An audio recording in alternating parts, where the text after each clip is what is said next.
And good evening and welcome to another edition of Sports Corner. My name is Ralph Williams, and by telephone, Smokin Jim Frazier, my co-host. Tonight, we have a very lucrative show for you. We have Marty Leap coming on in a few moments from Rum Bunter to talk about the Pirates. And then we have Leo Haggerty coming on later on around 9 o'clock. He's going to talk about football in Florida, Jacksonville, NFL. Some big NFL news today, and we'll talk about that later on in the show. First, Smokin Jim, how are you? How's everything going with you today?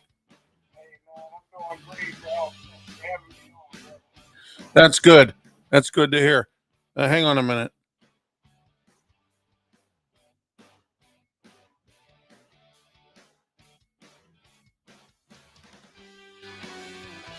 Okay, there we go. All right. Okay, now my pleasure to have Marty Leap on the show. Marty, welcome to the program once again from Rum Bunter to talk about the Pirates. Marty, let's get started with the 600-pound gorilla in the room, the acquisition of Andrew McCutchen. What is your thoughts about this with the Pirates? Yeah, to me, there is no real negative. There is no real downside to this. The guy definitely still has something in the bat, which, obviously is the most important thing here. Sentimentals aside, McCutchen hit 17 home runs last year, drove in 70 runs. That would have been among the team leaders for the Pirates still. Still had an OPS plus of 100, which is right at league average.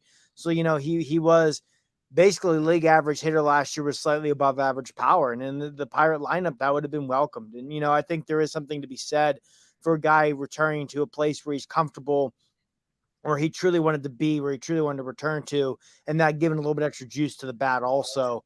And just to me, I think the coolest thing is, is this going to be his last season? I don't know, but he enters the year 13 home runs away from 300, 52 hits away from 2,000, and 8 doubles away from 400.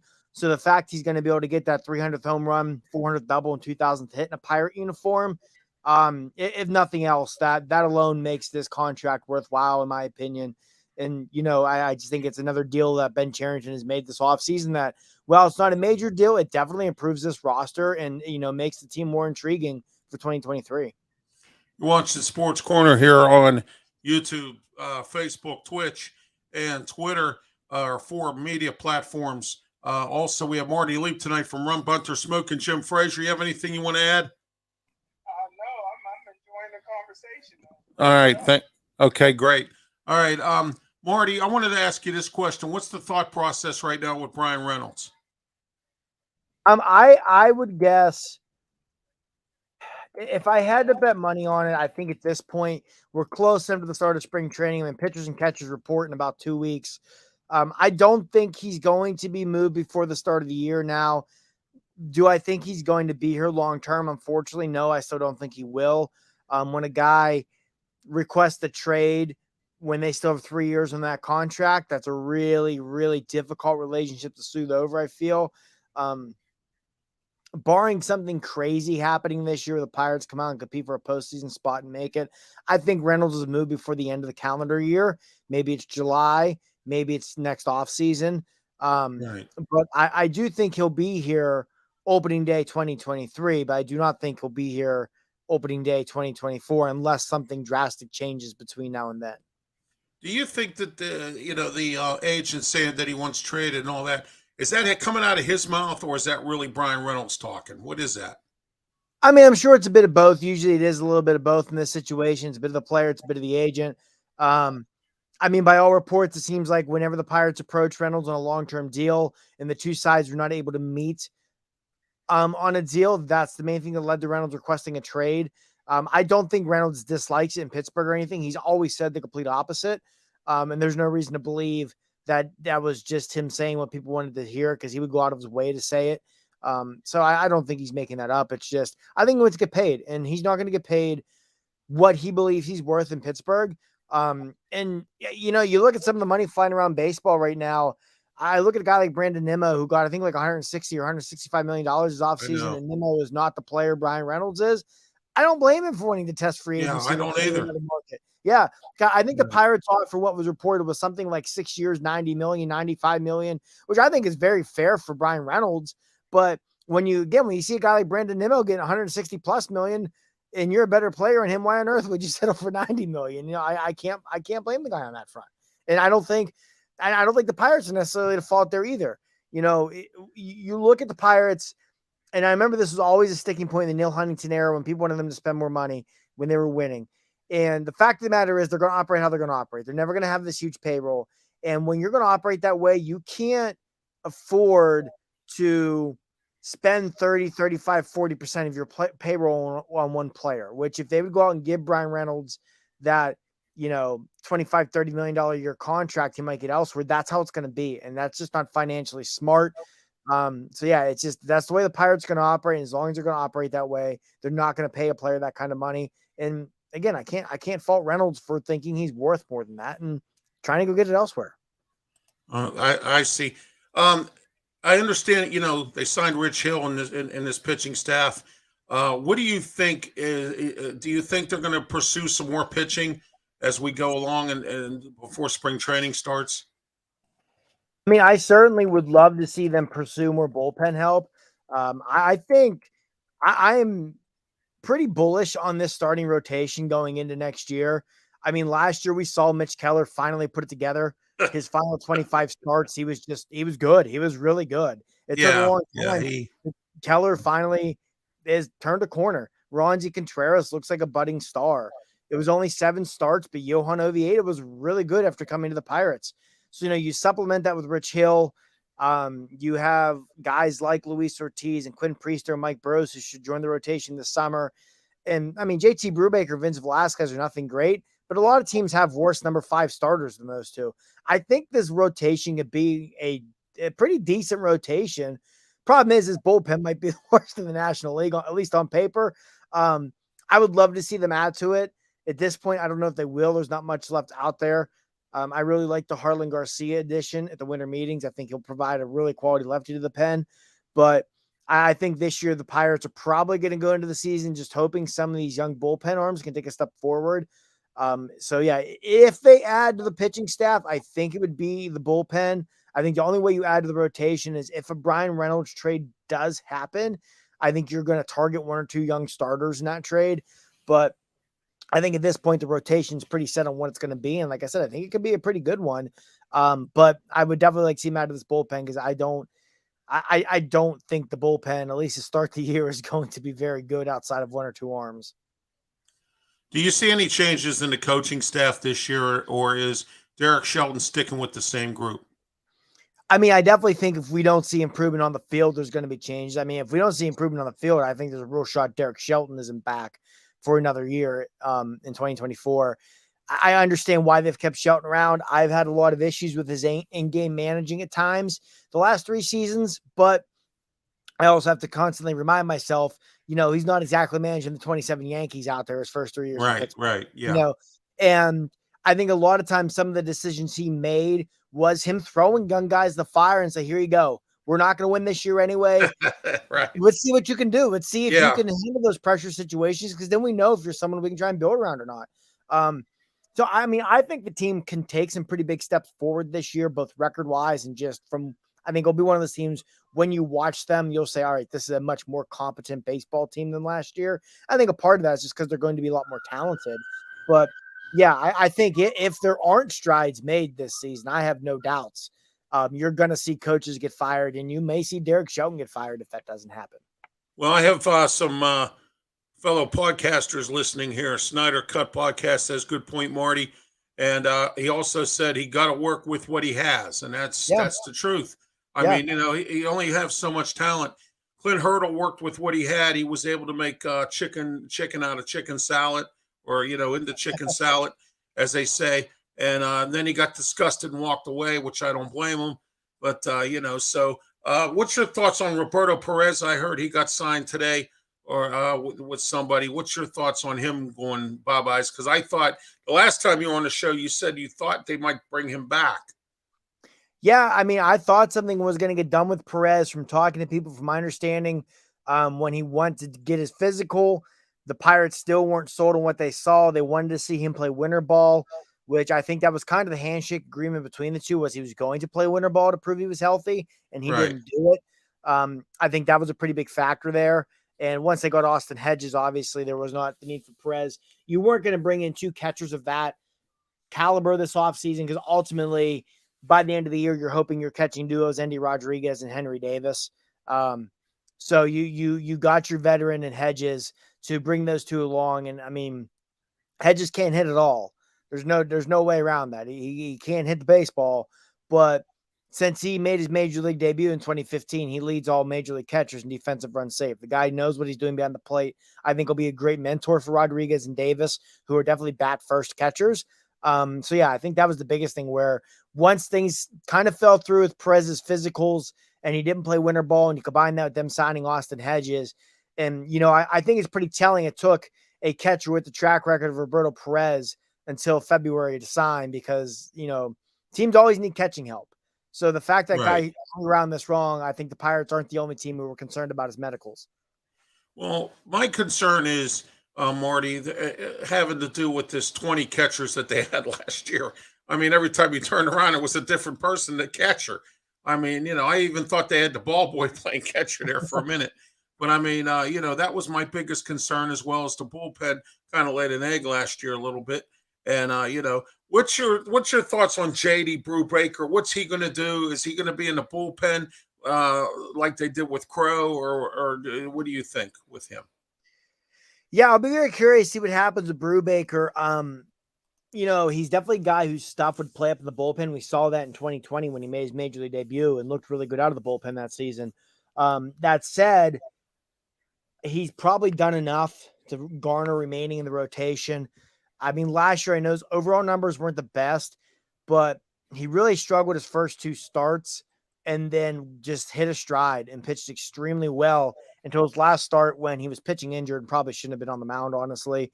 So I think he's shown you enough. He probably still warrants a spot. I know when they signed Vince Velasquez, Ben Cherington said he had starters makeup in their mind, but that was also before they brought in Rich Hill. So I wouldn't be surprised to start the year to see Brubaker or Velasquez in the bullpen. Also wouldn't be surprised to see him kind of roll a bit of a 6-man rotation, maybe piggyback those two together, or, have days where a youngster like Contreras or Oviedo, where they're going to be trying to watch their innings a little bit, have set days where one of those guys are going to start, but they're only going to go 2 or 3 innings, and then you let a Brubaker or Velasquez try and take it the rest of the way. So I'll be very curious to see how they use Brubaker as well as Velasquez early in the year. But I think it's also nice to have, where how many years in the past few seasons are we going into it where it's like, all right, JT Brubaker might be your number one starter. Right. Yeah. Yeah. All of a sudden you're wondering, does the guy even have a place in the rotation? So it just shows that this rotation has come a long way in the last, calendar year or so. So, it's nice to be in a position where these bullpen swing guys, you're wondering, are they actually going to be bullpen swing guys? Not, oh, well, we're going to give the ball to JT Brubaker on opening day in St. Louis.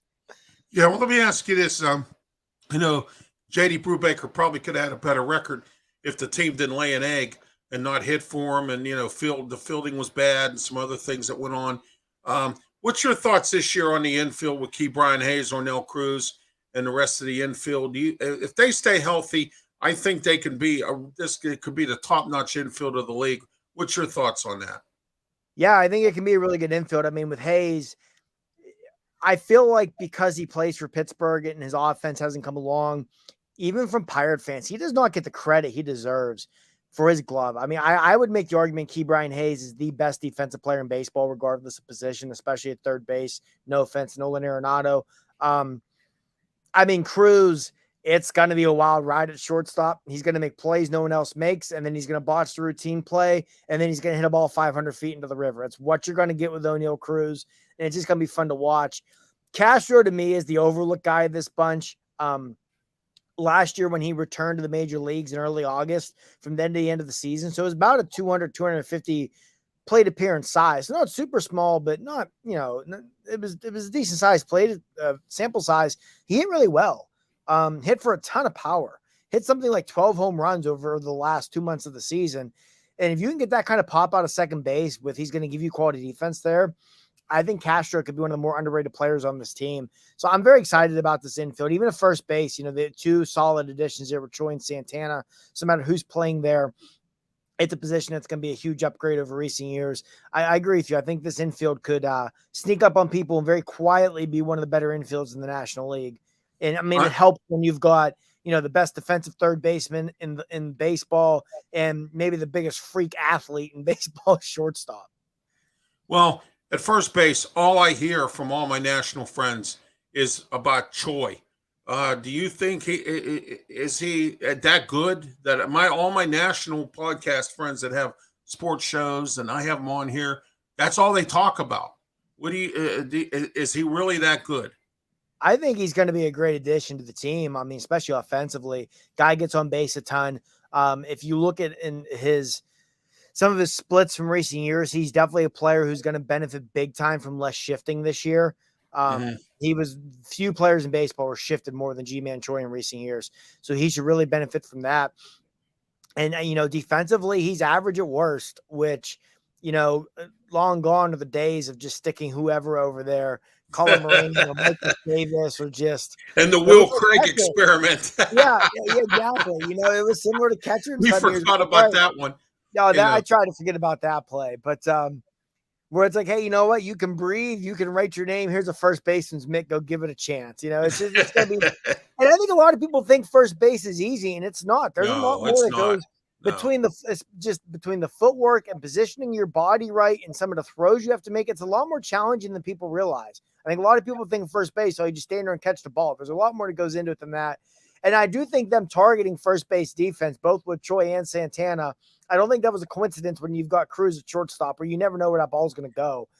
He's going to get it to first base. You just don't know how accurate it's going to be sometimes with his arm. I'm excited for first base. I think, not just Choi, but with Santana, I think Santana can provide some phenomenal veteran leadership. I think that's one thing they've done a great job of this offseason is bringing in those clubhouse leaders, which when you're in a year like this, where you're going to see a lot of young guys step up and start to graduate a lot of prospects, you want to have that.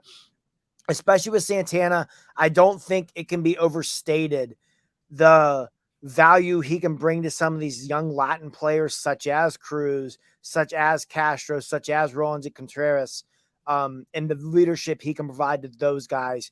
I think that alone could make the $6.5 million they're paying Carlos Santana worth it. What's your thoughts on the division, Marty? Do you think what's the division look like? Is it weak? Is it mediocre? Or do you think somebody has the upper hand on the other? What do you think? It's an interesting division to me. I mean, I think the Reds stink. I think the Cubs aren't very good. The Reds might be the worst team in baseball this year. I think they're going to be absolutely putrid. I know the Cubs spent a lot of money this offseason, but they had a lot of holes to fill. The Cubs always spend a lot of money, Marty, and they never win. Yeah, they've won one World Series in 130 years or whatever it is. That's their MO. They spend, but I think the Cubs and Pirates are probably, you're looking at that battle for third place there. At the top, it's just I don't think there's a truly great team in this division. I still would probably lean Milwaukee just because of their starting pitching. But the overall roster, I think I like the Cardinals more, but the Cardinals continue to ignore their starting rotation and just continue to throw Adam Wainwright and his 70-year-old arm out there. And just, I think if the Cardinals did more to address the rotation, I think they could run away with the division, but they haven't. And I think I would lean the Brewers because the top of that Brewers rotation with Woodruff and Burns is still as good as any in baseball. That's still one of the nastiest 1-2 punches you're going to find. And then you throw in Peralta, who's no schlum either. I think I would lean the Brewers because of their starting pitching, but I don't think there's a great team in this division. I think this very much could be one of those divisions where you get into like late July, and with the exception of probably the Reds, everybody just kind of mucking around within like 7 or 8 games of each other, even if the Pirates and Cubs are setting, 7, 8, 9 games under 500. I think they could be, not completely buried just because I don't think this division's anything great. And, in recent years, the Pirates have played Milwaukee really well, which has been a change from, the previous 2 decades. But if you continue to play the top teams in your division well, even if you're not a great team, you're going to hang around because when you play them, you're going to make up ground. I got a good trivia question for you, Marty. Who's the Pirate manager with the most wins against Milwaukee? Oh, boy. Is it Hurdle? just because he was No, there long enough? no. I would have no idea. Lloyd McClendon. I wouldn't have guessed that. Yeah, I mean, they Lloyd didn't win very McClendon. many baseball games when Lloyd McClendon was the manager, so that's a big reason why I wouldn't have guessed it. But yeah, Lloyd McClendon has the best record against Milwaukee of any Pirate manager, in Pirates. Marty, But I thanks think, for being part of the show tonight. I yeah, really appreciate it. absolutely. Any Anytime. final thoughts? No, I was just gonna say, I think with the Brewers thing, that just goes to show how much the Pirates struggled. Because when Hurdle was there was a lot of years the Pirates were really good and the Brewers stunk, and Hurdle still couldn't get the Brewers. It was just whatever it was, man. That whatever dark magic mojo they had over the Pirates, it was rough. Oh, I know. It was a tough one. I seen some blowouts. I saw some. Yeah, it was tough. It was Yeah, terrible. that 20-0 game, that was an all timer. That was tough. Smokin' Jim, you have anything to add for Marty before he goes off? No, some great information, man. I enjoyed every bit of it. Thanks, All Marty. right. Marty, you have yourself a great night. Thanks for being on the program as always. And have fun down in Bradenton if that's where you're heading. Absolutely. Thank you very much, gentlemen. Enjoy that Florida sunshine, and we'll be up here wishing we were down there. God, thanks him back. All right. Have a great one. Thanks. Thank you. Marty Leet from the Rum Bunter internet newspaper who covers the Pirates for Rum Bunter here in Pittsburgh. He's on his way down to spring training for the Pirates. That comes up at the end of the month. Pitchers and catchers report, and that's coming up soon. And then, then we're going to have spring training and everything else. Smokin' Jim, we have some comments here tonight about some of my friends in Philly are upset with the way the fans acted in celebration of the victory to go to the Super Bowl. What do you think about this, Smokin' Jim? I didn't hear anything about it. What happened? Well, apparently from what the comments section I'm getting here from my friends in Philly, they're saying that they destroyed property and, and did all kinds of stupid things during the celebration. I can remember when the Steelers, when the fans celebrated here, they didn't do halfway near as bad as what Philly has done. But it's been a few years since Philly's been in the Super Bowl and they haven't won one. So what I would like to find out is whether or not, what do you think about that? Well, I know in 1974 there was a good bit of damage done to the city of Pittsburgh when the Steelers won their first Super Bowl. So I think over the years we turned into the city of champions and we kind of expect to win. So I'm not surprised. I mean, those things happen in West Virginia University and some other places, and it just goes with fans are short for fanatics, brother. Hey, I have a trivia question for you about Philadelphia. We'll talk more later about the Super Bowl with Leo Haggerty.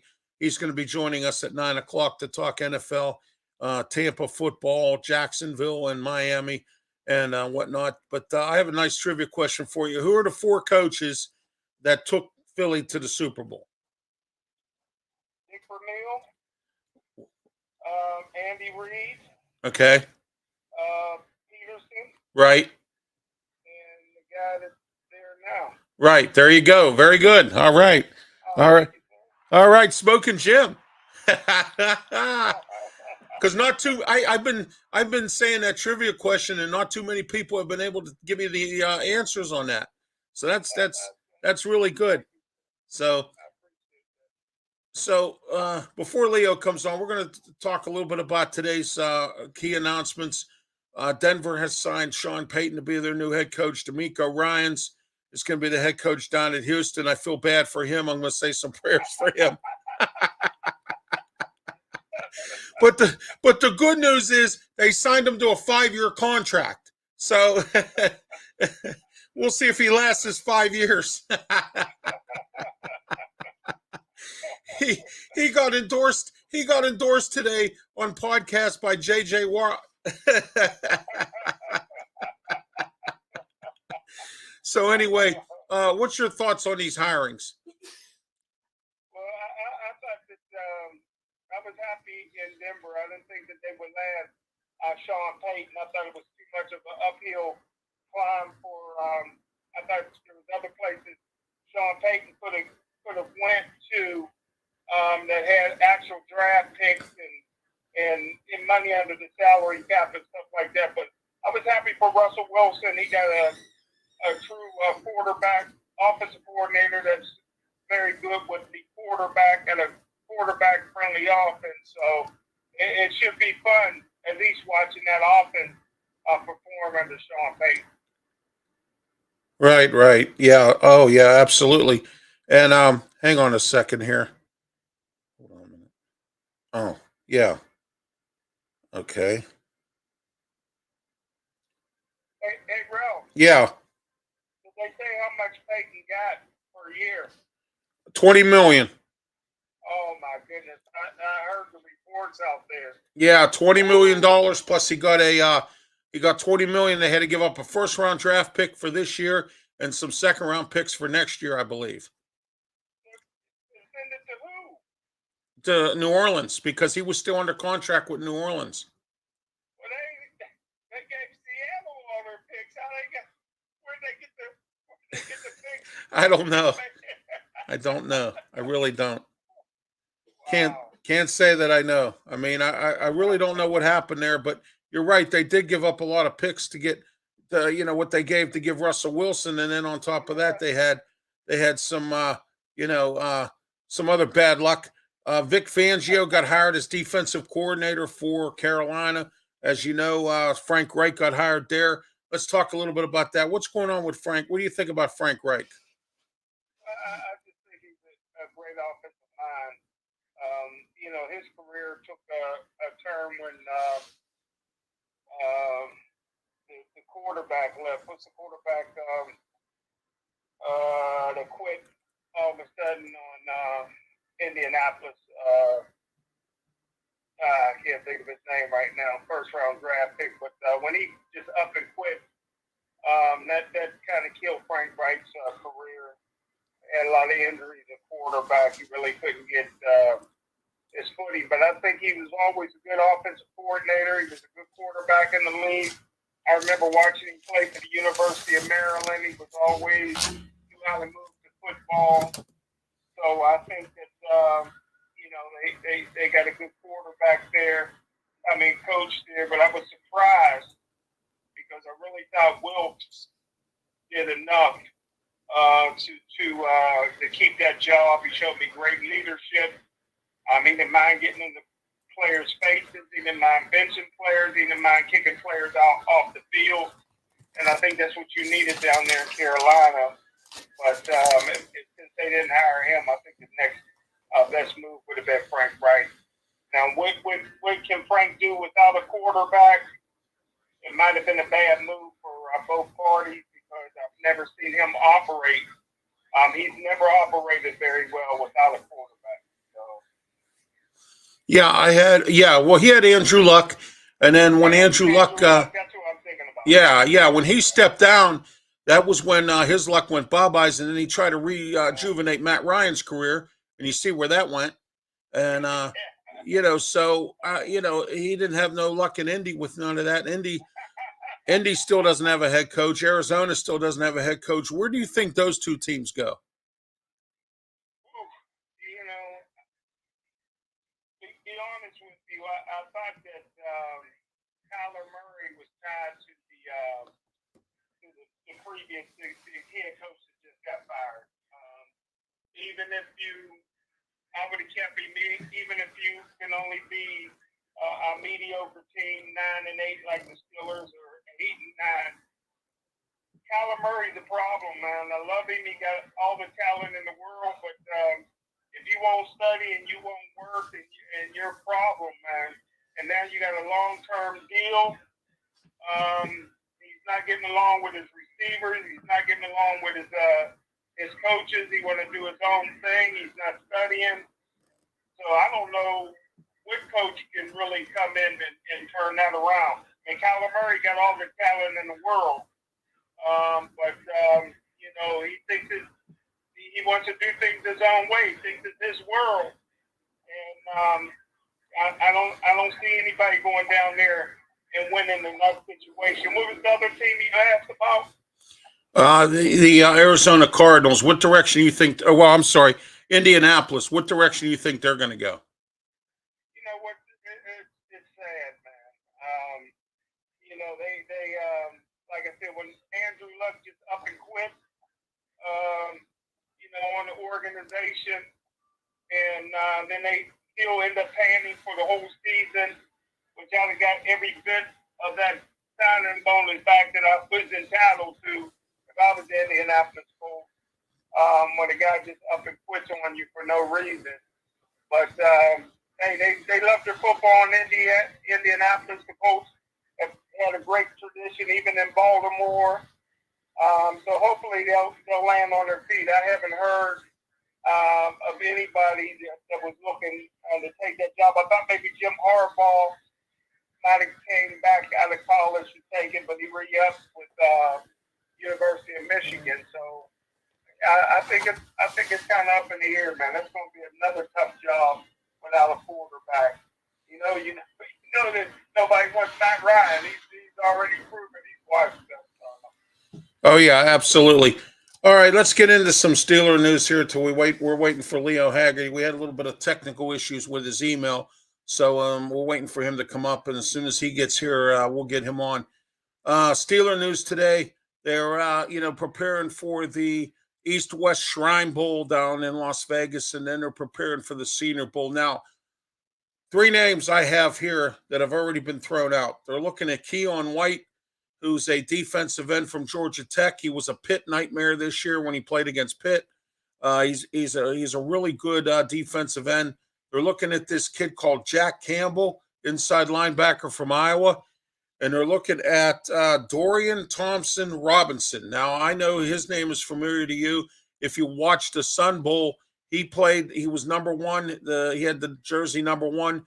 He played a little bit for UCLA in the Sun Bowl. This guy is a all-around player. He's another Cordell Stewart / kind of guy.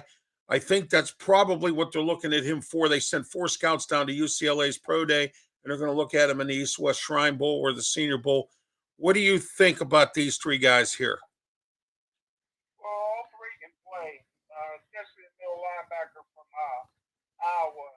He won't even have to change his colors.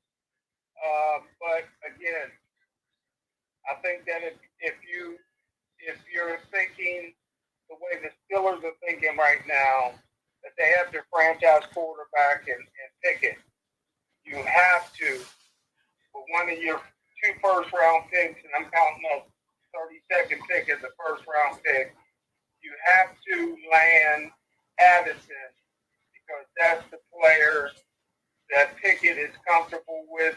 He's been outspoken. He spoke to the media. Sometimes it works, sometimes it don't. It worked in Cincinnati with Jamar Chase teaming back up with Burrowhead,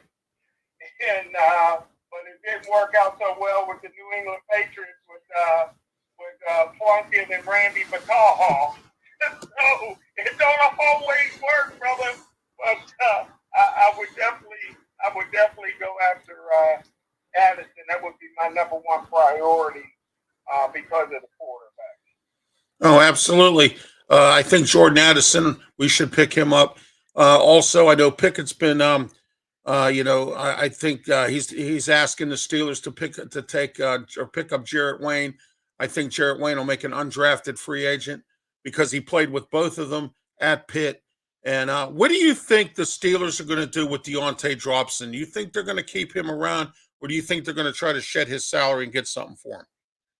Well, the whole thing is, and I'm the top insider when it comes to the Pittsburgh Steelers because I know that organization inside out. I've had season tickets since I was 4 years old. I can see it's like a chess game. I can see their moves. 9 moves ahead of time, brother. You know, I could have been a great chess player, even though I only know how to win chess. But he'll always be here because the head coach, Mike Tomlin, is buddy with Deontay Johnson. And you look at the guys over the years that Mike Tomlin's been tight with. That's why Antonio Brown played here as long as he did, even though he was a cancer to the organization. Right. Le'Veon Bell, the same way. Le'Veon Bell used to go to Mike Tomlin's house and make rap CDs with Mike Tomlin's youngest son, who's into music and rapping. So, I mean, you can just see the players that are tight with the head coach.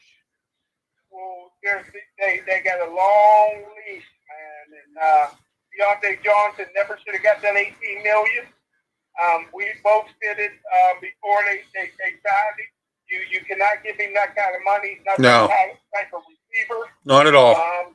And so now it would cripple the salary cap somewhat if they got rid of him. This is a guy that's he pouts. He's not dependable, and he's always been one of the leaders in the National Football League in terms of drop passes. And you have to get rid of him, but I don't think the Steelers doing it because that's one of Mike Tomlin's right-hand men. Yeah, we're going to get back to Steeler talk shortly, Smokin' Jim. I got Leo Hagerty ready to come on up. Leo, welcome to the program. It's great to have you on again. It's great to be back, Ralph. How you feeling, by the way? I wanted to ask you. Well, 2 weeks ago today, I rang the bell. I'm cancer-free. It's just a matter of now recovery. Well, that's great, man. That's great. Leo, I'm glad to have you on tonight because I want to talk about the ending of the NFL season, the official regular season and playoffs and all that. Jacksonville, Tampa, and Miami. What it was interesting to see 3 coaches this year that were brand new coaches that ended up in the playoffs pretty much. McDaniel, McDonald up in Miami, and then you have Brian DeBoer with the Giants. What are your thoughts about those guys and the thoughts about the teams in Florida there? You know what? Let's start with the teams in Florida. I think Jacksonville is trending up. I think Miami can be trending up, and I think the Bucs are trending down just because of their quarterback situation. Again, the Bucs have no quarterback situation. No, they don't. Because you can't protect Tom Brady. And if you look at the teams in the playoffs, they're all mobile quarterbacks. Everybody. Right. You can't get away without one now. And everybody talked about the Bucs 13, 14, 15 wins beginning of the season. I said, when you lose Ryan Jensen, when you lose Alex Kappa, when you lose Ali Marpet, 3 or 5 offensive linemen aren't coming back for whatever reason, you're not going to be good. I said they'll struggle to get 10, maybe 11, which they didn't even get to. And again, that's what we have happening in Tampa. Miami, whole different dynamic. I don't know why everybody keeps saying Brady to Miami because you got the quarterback in Tua. Yes, you do. Just have to keep him upright and keep him unconcussed, so to speak.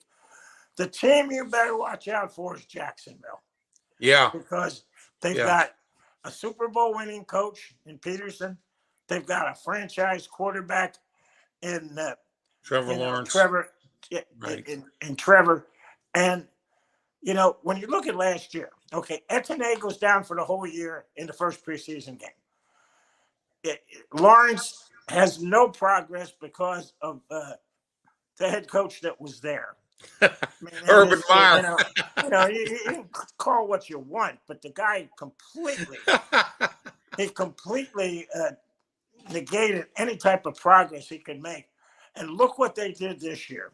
Man, oh man. Once they figured it out about week 8 or 9, nobody wanted to play him. And again, that's what's happening down there. Now, the first-year coaches, great job. The Giants were in disarray, and all of a sudden, Brian DeBoer comes in there and basically lays down the law and makes it happen. And that's good. And it's nice to see a competitive NFC East finally, And oh, yeah. What really, Ralph, I thought was so interesting was seeing so many playoff teams jettison coaches after the playoffs.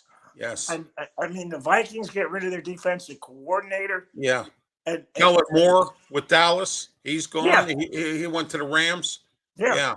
It's been a pretty interesting thing, and these teams have lost these games, and they're blaming it on the coordinators. Brandon Staley, he fired his coordinator down there in with the Chargers. Right after that game. Actually, it was his fault they lost that game because he's been making bad calls all year. So I mean, so for Brandon Staley to blame anybody, he needs to look at himself before he blames his coordinators because Well, Ralph, you know how it is with a head coach. Somebody's got to fall on their sword, and he's the last guy. Well, we had a guy here back in the 90s. He coached for Pitt. His name was Walt Harris. We all called him "Not My Fault Walt" because he would never take the blame for when he made bad play calls or when he made bad decisions. So everybody called him "Not My Fault Walt." That's what we have in National Football League. We have coaches that don't want to take the blame. We have one here in Pittsburgh named Mediocre Mike Tomlin. He's another one that don't want to take the blame for anything or admit he was wrong. So I mean, it took Mitch Trubisky to screw up and him to put Kenny Pickett in to finally realize he was wrong. He should have started Pickett from the beginning and not have this stupid quarterback competition.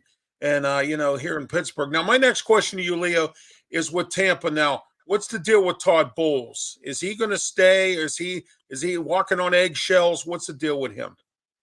He'll stay, but it'll be a very short leash next year. That's for sure. He's got to win. And again, it all depends on who's going to be the quarterback. Do you stay with what you got? I don't think Brady's coming back. I think Brady's going to the 49ers for one last hurrah. Now I'm hearing the 49ers. First I heard the Las Vegas Raiders and Miami. Now it's the 49ers. Well, no quarterback has ever won 3 Super Bowls with 3 different teams. I think that's what Brady's looking at, and to see what team gives him the best option. But you know what, Ralph? Yeah, it's a short leash down here for Todd Bowles. But let me divert from that real quick. The NFL needs to change their rules as to how many players dress. You cannot have what happened in that NFC Championship game with San Francisco ever happen again. Yes. Where they're ending up trying to put a running back at quarterback. I know. Forget the 53. You need to dress all 60. And it's time because 17 games, they're dropping like flies. Or give the teams what they should do, Leo. And I think Smokin Jim Frazier, my co-host here, who's on the phone, will agree with me as well. I think they need to have what they call if you're going to put a quarterback on the inactive and he's going to be inactive for the game, but if you really need him, you send him in the back and put his uniform on and he plays. That's what they probably need to do. And especially in a playoff game like that, if they needed to have a quarterback or get somebody, you know what I mean? That's what they need to do with that. If they have somebody in that. Even have him dressed. And then when he goes in, he's the last line of defense. That's right. You're done. Right. Smokin Jim, you have any questions for Leo Haggerty? No, I'm enjoying it. I'm congratulations too for beating cancer, Leo. There you go. He said thank you. There you go. All right. Anyway, also Leo, I wanted to see what you think coming up for baseball season. You got the Rays, the Marlins. What's your thoughts on what's going to happen with baseball in Florida this year? Tampa Bay has gone with the mantra pitching and defense. Mm-hmm. And so far it's worked. And again, I asked Joe Madden this 10 years ago. I said, Joe, what percentage of the game is pitching? He said 90%. I said, what's the other 10%? He said pitching. So, that's, good pitching stops good hitting. Great pitching stops great hitting. And again, no better examples of that was the Seattle game with Houston that went 18 innings, I think, and the Rays went 16-0. I'll tell you what, pitching is there. And these guys are coming in out of the bullpen throwing 98, 99, 100 plus. Man, you're guessing up there. You guess, okay, maybe here, let's hit it. I didn't mean it. That's the way it is. I mean, pitching is just so dominant right now. Right. The Marlins, I don't know. I don't think they have a plan yet. So as soon as they get a plan, I'll be able to tell you what's going on down there. But again, in a tough division, Atlanta, Philadelphia, the Mets, all of a sudden the big V is up there. And another pitcher, look out for the Mets. Hey, what about this story I'm hearing about? There's a big fight going on down there in Tampa and St. Pete over the new ballpark. What's going on with that? Well, they just decided on what group to use. There were 4 proposals. The mayor and the city council decided which way to go, and the other 3 are a little bit disappointed. So yeah, that's what we're hearing. But again, that everybody says, well, let's put the ballpark in Tampa. It's not that hard to get to in St. Pete. Right. And again, growing up in Philly and going to see the Phillies, I lived in Jersey. You had to go over the Ben Franklin or the Walt Whitman, or take the Tacony and the Burlington and shoot down 95. So that's not a big thing for us. And the biggest problem, I think, Ralph, is no transportation, no train. If there was a train that took you Right. right over, and again, we had that shot to have that Orlando to Tampa, and then it probably increased it over to St. Pete. But our good Governor Scott at the time said, nah, I'm not going to do that. Well, that's a bright move. We made him a senator. Nice. Yeah, we have your old CEO of your transit system in Tampa up here, Catherine Kellerman. She's our CEO now for our transit system, Pittsburgh Regional Transit, and so she's a very nice lady. The thing I like about her is the fact that I met her one time. I was in a rally about transit. We were talking about discounted fares and stuff, and I was in the Rite Aid in downtown Pittsburgh. I come out of the Rite Aid, and she was getting ready to come in, and she held the door open for me because I'm handicapped. I'm in a wheelchair, in a power chair, and she held the door open for me, and she said, "Ralph, how you doing?" She remembered my name, and I didn't see her for over 6 months or more, and she remembered my name.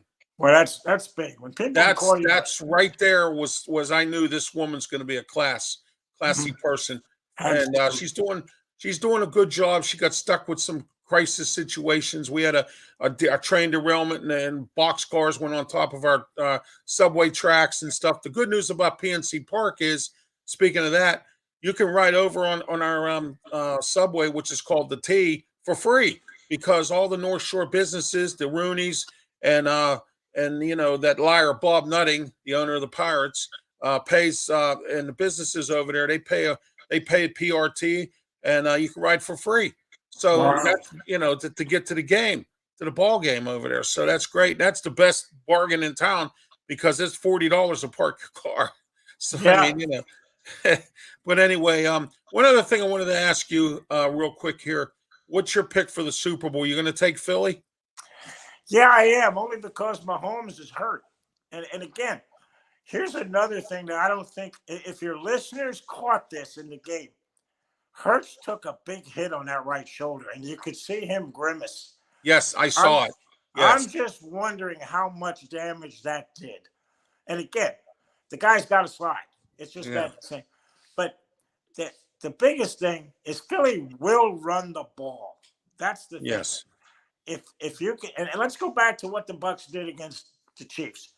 They chased Mahomes unmercifully. It was like the fox chasing the rabbit. They said he ran over 500 yards trying to escape people. And again, the thing is, with Hassan Reddick and that crew, he can run you down. And that's the big thing, that the Eagles, I think, will be able to put pressure on Kansas City, because Kansas City runs the most intricate offensive pass patterns I've ever seen. They are going to run a shallow cross and a deep cross and make the safety make a decision. And if Mahomes stands back there, he'll pick you apart. So that's the big thing. They've got to get Mahomes off his spot, make him run around, and then hit him, and then the Eagles have to run the football. So I'm saying, I'm looking at this, and again, Super Bowls are always high scoring. I don't know why. I think it's because of that 22-minute halftime. When teams come out, that gives them a chance to make adjustments. Yeah, what's taking so long here? I'm ready to play. I think it'll be like 31-24 Eagles. Oh, there you go. I wanted to ask you today, I'm sure you heard the breaking news. Denver hired Sean Payton, and DeMeco Ryans went to the Texas the Texans, the Houston Texans. And, I'm doing this because, I feel bad for him down there. But anyway, what's your thoughts on this? Oh, I truly think they're two great hires. And again, I think that Houston needs to figure out, who's our quarterback. I don't think Mills is the guy. I just don't think that. So they got to figure out, do they take another quarterback in the draft? Where do they go? What do they do? And if I'm Sean Payton, first thing I did was text Russell Wilson and say, be in my office tomorrow. Let's talk. There you go. That's a good idea. Yeah. And the bottom line is it's a quarterback driven league, Ralph. You know it and I know it. Yes, So absolutely. Offense sells tickets, defense wins championships, but quarterbacks get you there. Yes, they do. They're the captain of the ship on offense, basically. So, actually they're the captain of the ship pretty much the whole game, because they're the one that's in charge of making sure to score the points and get the ball to people and everything else. I think D'Amico Ryans will do pretty good down in Houston, but he has to get himself a decent assistant coaching staff. He has to go out and get some, quality offensive coordinator, quality defensive coordinator to work with him on the defense. I know that team's a little in limbo, and they have been for years, and it's been a mess down there. I don't think they've been real good since. I know Gary Kubiak coached down there. I think they were good a little bit. They were good a few years with him. And Dom Capers, who was their first coach down there, he was pretty good down there. But other than that, they haven't been good since. Well, they were good with O'Brien, but once O'Brien jettisoned the wide receiver to Arizona, which I kind of like, what are you doing? What are you getting rid of Hopkins for? Hopkins catches over 100 passes every year from Deshaun Watson, and now you're getting rid of, and that's when the cards started to crumble in that house, is all of a sudden you took away his best weapon. Deshaun Watson didn't want to be there anymore. Right. You have any final thoughts, Leo, before you go here? And also tell everybody what you do down here in Florida, your reporting and all that, and who you and all that. Yeah, let's take care of that first. I'm with Amped Up Sports, and we cover the college and professional teams in there. And we got an event coming up, Ralph. We are going to be the photographic, just the group that is going to be the only photographic group at the Gasparilla Gymnastics Invitational, February 24th. It's over in St. Pete at Tropicana. There's 5,600 athletes at this gymnastics meet. It goes for 3 days. There's going to be 7 gyms set up in Tropicana Field. I'll tell you what, it's going to be something it's a sight to behold. We're really happy that Tim Keckler and Lightning City Gymnastics hired us to be the official photography unit of Gasparilla. And I'll tell you what, Ralph, hockey, I know you guys got your Pittsburgh Penguins, and they're starting to pick it up a little bit, but right. I tell you what, this may be a football town, but the Lightning own it right now. Yeah, sure. Lightning, they always have good teams, and they've been to the Stanley Cup, and they always give the Pens some fits. And I agree with you wholeheartedly with that. Yes, absolutely. I think the Lightning always have a good team, as I mentioned, before, and everything else. So it's better than Arizona. The Coyotes are playing in a 5,000 seat place that belongs to a college or something. Yeah, it's I think it's Arizona State Arena or something. Yeah, like yeah. You know what, Ralph? And again, if your listeners haven't been to a championship game in all 4 major sports, hockey is the top. Yes. I was at Game 7 when the Lightning won their first Stanley Cup, and when Hobby Bullen made that save with 30 seconds to go, I thought the foundation was shaking, and I thought the roof was going to fall in. There is no better atmosphere than Game 7 of a championship final in the NHL. You talk all about the Super Bowl with the NFL, talk about the NBA Finals, Major League Baseball. Nothing like this. It's electric. That's great. Leo, thanks for being on the program once again. You have any final thoughts or anything, Smokin' Jim, for Leo? Great information, man. I enjoyed it. Thanks, Leo. All right. Yeah. Hey, Leo quick, Hagerty. Real Thank quick. you, Leo, from Amped Up Sports. You have a wonderful evening, and we'll have you on again to talk some more. Thank you. Yeah, real quick. All right. Leo Hagerty from Amped Up Sports. was great to have him on, as always. Knowledgeable stuff. So, Smokin' Jim, we always have the best guests on this program, don't we? Thanks to you. Thanks to you. You bring them on, man. Great ones on there, brother. All right, let's get back to our Steeler talk a little bit. Art the second talk this week. He said that Mediocre Mike is not going to get a contract extension at this time. Do you think they're going to wait and see with Mediocre Mike for this season, or what do you think is going to happen? I'm predicting he'll get one. Okay, I see. Also, I wanted to ask you, we were talking about Deontay Dropson earlier, and then you were talking about how Mike Tomlin likes him. And how many times have I said it, that Mike Tomlin has these guys that are bums, and he seems to like them, and he plays them all the time, and it does no good for the team. That's one of the biggest problems with Mike Tomlin, I believe, in this day and age with the Steelers with him. What do you think? Yeah, I agree with you 100%. That's one of Chuck Noll used to say to Sidney Thornton, a running back, one time. He has problems, and he has many.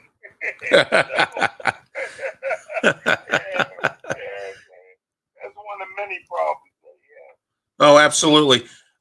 Mitch Trubisky will be back, but there's also rumors I'm hearing that they could try to wheel and deal him.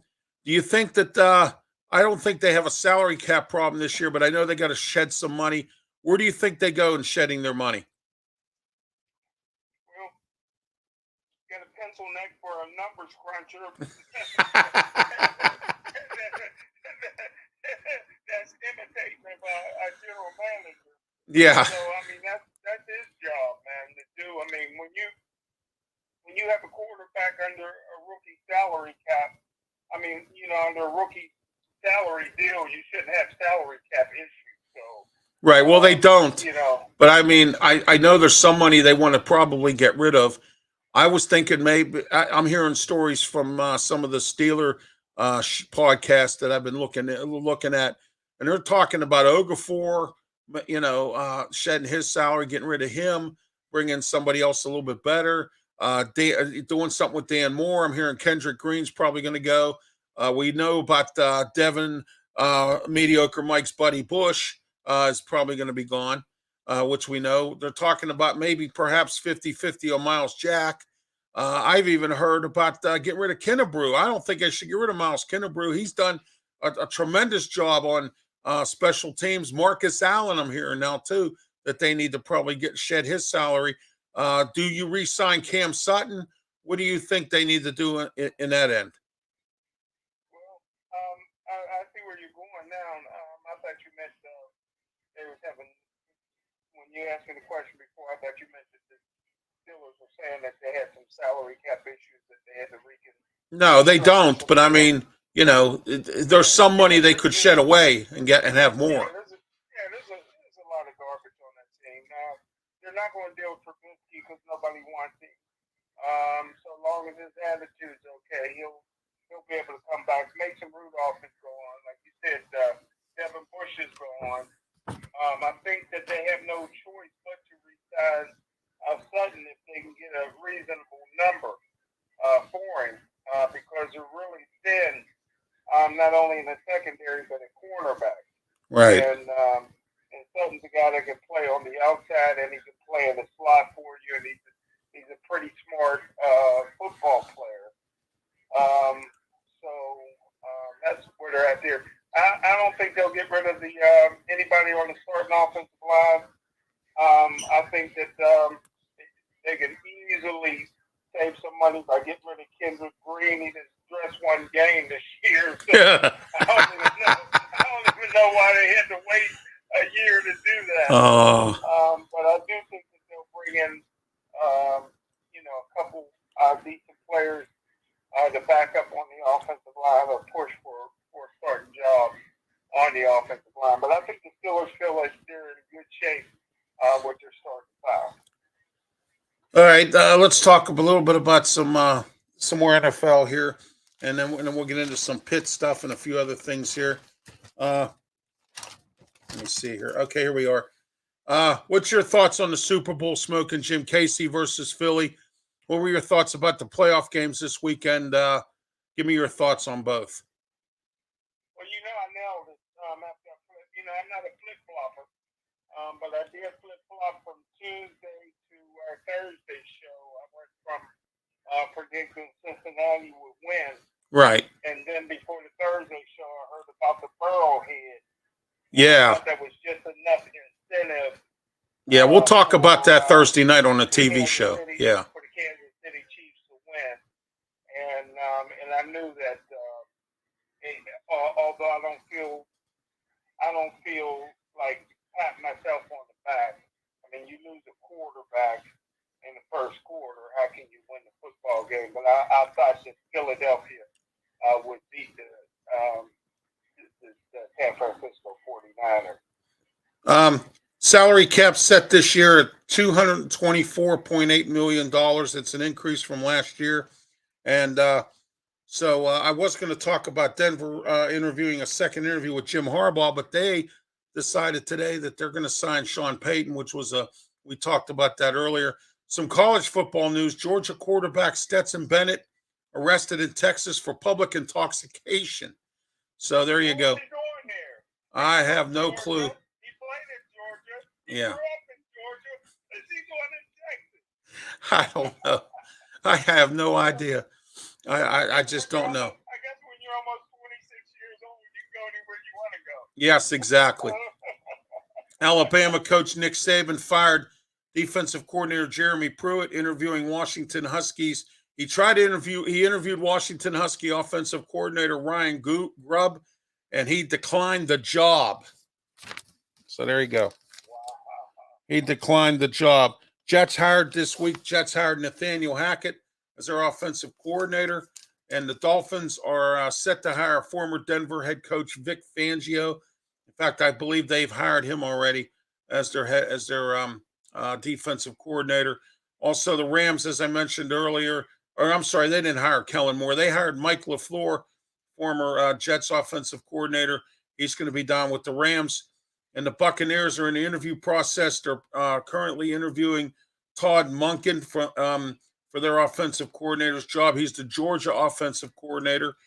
The Texans are finished. Well, we know what happened with them. Cardinals have requested an interview with the Bengals defensive coordinator Lou Aragano, who's not a bad defensive coordinator. We'll see what he does as a head coach if he gets hired. They also want to talk to Kapka, the New York Giants defensive coordinator Mike Kapka. They want to talk to him as well for their head coaching position. Where does Arizona go this year? What do you think with this? It sounds like they're going defense. Yeah, well, I hope if they hire a defensive coach, you better get a good offensive coordinator to work with Kylie Murray. I mean, you know. All right, Pitt football, they did well with recruiting. They have a reasonably decent class. They did real good. They're 47th in the nation. I wouldn't say it's a good class, but they got some 3- and 4-star athletes this year. They also did well in the transfer portal. We discussed about that running back from LSU that went to Gateway. They brought him in. They got that wide receiver from Florida, Phil Jerkovic, and those other 2 quarterbacks. The spring game is April 15th, 1 p.m. Acrisure Stadium, Smokin' Jim. I was going to ask to meet you there, but I'll be out of town in Sugar Creek, Ohio, so I will not be in town for the game. So, for the Pitt spring game. What's your thoughts on? Enjoy your vacation. Anyway, don't forget about the schedule was released. They're playing away at Notre Dame. The official game, they're playing Syracuse. Instead of playing them at the Carrier Dome, they're going to play them at Yankee Stadium to celebrate 100 years of Yankee Stadium or more. So they're going to have the football game there. And Savasier Dennis has arrived at the Senior Bowl, and he's looking for something to prove. You think he has a shot in the draft, Smokin' Jim? Yeah, he's a good all-around smart football player. He's pretty tough. I don't think he's going to go as high as he thinks he's going to go. I'm not sure what round he's expecting to go. But I don't think he played in the bowl. I think he was one of the guys that didn't play in the bowl game. Am I correct? Yeah, he was. Yes. So He must think he's going to go higher than I think he's going to go. I think fourth, fifth round. I think he's going to not have the measurables at the combines. I don't think he's a guy that'll test out very well in diapers. And if I was him, I would have played. Not only would I play in the bowl game, but I would have tried to play in both the East-West Shrine game and the Senior Bowl game. I think he loves football. I think he loves the game. He's a kid. He has a nice career, and somebody's going to get a good football player. I just don't think he's going to make the money out the gate that he thinks he is. Eric is commenting, you still know your football, Ralph. Impressive. I like the hills of your hometown, by the way. And then also William, who's a steady watcher of our programs here. He says he'd like to know if we're going to talk tomorrow, covering Talking Wrestling in regards to the Jay Briscoe tribute. They had that this week. We'll talk about that tomorrow night, William, on the Talking Wrestling program at 7:30 tomorrow night. We have our top 10s. Where are they now? Birthdays and a whole lot more. So don't forget tomorrow night, Talking Wrestling. We are the only Pittsburgh people in Pittsburgh right now that are doing a podcast or any kind of wrestling talk extensive. I'm talking about a half-hour, 45-minute show here, folks. And then we do a national show on Thursdays. There's no one else in this area that's doing any of this except Smokin' Jim and myself. And then Thursday night, Mark Mancini joins us on Wrestle Talk on Blog Talk Radio. 347-205-9631. And don't forget Thursday night before you tune in to Wrestle Talk, Smokin' Jim and I, the TV version of Sports Corner, and we'll have our live call-in show. Let's hope the phones work this time, Smokin' Jim. So anyway, Thursday night at 6 p.m. And then we're also going to be talking wrestling Thursday night as well. We'll go over some stuff that we didn't cover on Talking Wrestling. And, those of you who watch the TV show, don't watch the podcast. We'll be talking some wrestling as well on the broadcast. Pitt men's basketball, 15-7 overall, 8-3 in the conference. Smokin' Jim, they beat number 20 Miami, 71-68. Tomorrow night they play against North Carolina at North Carolina Chapel Hill. That's going to be an interesting game. That's going to be a real tough game because the crowds down there can get really hostile. The crowds are starting to come back to the Pete Smokin' Gym. They're getting some sold out games now. People are starting to come back. The talk about Pitt basketball's back. Hasn't been like this for a while. We haven't had the chance to enjoy it. When we had Kevin Stallings here talking about the student body, and then you had Jeff Capel got off to a bad start. So it seems like he's doing pretty well this year. What do you think about this Pitt men's team? I tell you what, I'm excited. It's very exciting. They got off to a slow start. Everybody gave up on them, but Capel's his claim to fame has always been his ability to recruit. He can't recruit at Pitt, but being the portal was really helped. Because now he can recruit straight out of the portal. He gets those guys that he can come right in, and that's what you see from his team. Is guys that he's recruited out of the portal, and some of the guys now that he's recruited, the young kids, they're sticking around because they see the excitement now at the University of Pittsburgh. Right. So I give Pitt a lot of credit for not firing him because he could have got fired a year or two ago. They hung in there with him, and it looks like he's a winner. And I tell you what, man, it would be great if they was able to somehow upset North Carolina at North Carolina. But I think that they're on their way to making March Madness this year, and you can't ask for much more than that. No, I'm interested to see what they're going to do in the ACC tournament. I'd like to see them win some games, maybe even win the tournament. That Pitt could sneak up on you and do that. That's the type of team they have this year. Duquesne, real quick, 4-8 in the conference. They've sort of slipped a little bit. Overall records 14-8 though. They just lost to a really sad UMass team, 87-79 the other night. And last Wednesday they beat Loyola, Illinois, 72-58. They played George Washington Saturday, 2 p.m. at George Washington. I hope that Keith Dambroth and his team here at Duquesne do not have a late season collapse. What do you think here? Well, I hope, like I said, I'm like you. I'm a Duquesne fan because of the coach and what a tradition they have over there. I used to like when Duquesne and Pitt would get together and play the city game. It was always fun. A lot of times those games were at the Civic Arena.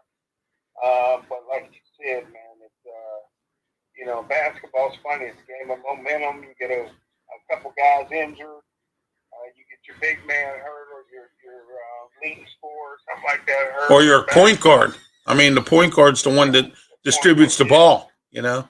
Yeah. I mean, so it can go south on you real quick, especially when you don't have that much material on the bench. So hopefully they'll right the ship. They still got a pretty good record right now, and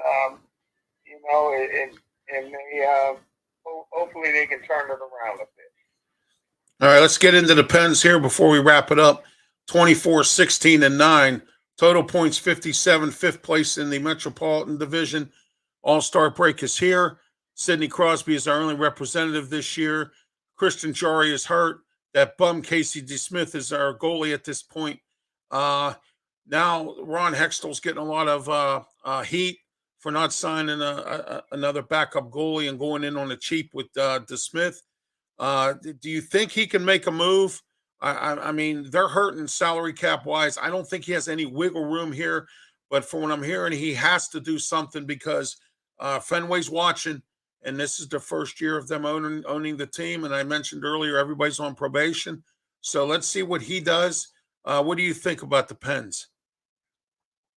Well, again, I always said this year I wasn't going to criticize the Pens because they gave the fans what they wanted, and they showed some loyalty to the three guys who've been around here a long time and won a lot of games with the black and gold.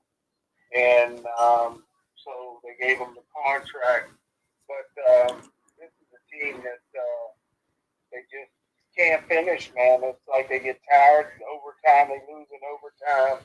They give up the lead in the third period. Yeah. They look old. They look tired. The goaltender can't stay healthy. So, I'm hoping they make the playoffs because right now, man, it's not looking good. Might not even make the playoffs yet. Yeah, exactly. Mediocre Mike, the other Mike in the coaching realms here in Pittsburgh, mediocre Mike Sullivan. He's got this running gun offense. And he hasn't been able to change things around with the talent he has, and they've gotten older and slower instead of faster and better, and that's just not happening. And they need the Penguins really need to step up and get younger and get faster because that's what the NHL is all about right now. And you got to have good goaltending. And right now our goaltending's terrible. Tristan Jarry's in the last year of his contract. People are wondering if we're going to re-sign him. If it's me and I'm a general manager, I would go out and get the best two goaltenders I can find and have a nice 1-2 punch like we've had in the past when we've had Barrasso, Peter Angelo, or Barrasso and Tugnut, Barrasso and Reckitt. We've had the Fleury and the Matt Murray thing. So we need to get back to that. And if we don't get back to that soon, I think this team in the next few years is not going to be good at all. So, I mean, you have any last-minute thoughts, Smokin' Jim, before we wrap it up? No, I think what a great show, man. We covered it all. You covered it all. The guests covered it all. Awesome, You know what they say, we got you covered. For Smokin' Jim Frazier, I'm Ralph Williams. It's a pleasure having everyone watching tonight here on Sports Corner. Please do not forget, next Tuesday, we're here, and every Tuesday at 8:30 on our 4 platforms, YouTube, Facebook, Twitch, and Twitter. And also don't forget about Smokin' Jim and I tomorrow night, 7:30, talking wrestling. Lots to talk about. Big debacle at the Royal Rumble with the Bloodline. We're going to talk about the Jay Briscoe funeral. I have lots of information to hand you, our top 10, our birthdays, or Where Are They Now? A great show for tomorrow night I have lined up for Smokin' Jim, and I think it's going to be even a better as we go along. Also, Thursday night, don't forget, 6 p.m., PCTV, Channel 21, Comcast, 47, Verizon Cable, and live on PCTV's Facebook page, Sports Corner TV edition. Don't forget, tomorrow night, Smokin' Jim Frazier, Claudia Rosano, Luther Dupree, and Steel City Sports World, 6 p.m. They're live calling as well. 3 great guys, as you know, tomorrow night talking sports as well on Steel City Sports World tomorrow night at 6 p.m. Same channels, same media or social media platform, Facebook, PCTV. And don't forget, every Saturday at 5 p.m., Sports Corner, 6 p.m., Steel City Sports World on PCTV, Channel 21, Comcast 47, Verizon Cable in Allegheny County, and on PCTV's Facebook page. I'm Ralph Williams. It's been a pleasure, Smokin' Jim. Thank you for being here tonight, as always. And you have a great and safe night. And I will talk with you tomorrow night. And we will talk with you tomorrow night, 7:30 p.m. Have a good one and be safe.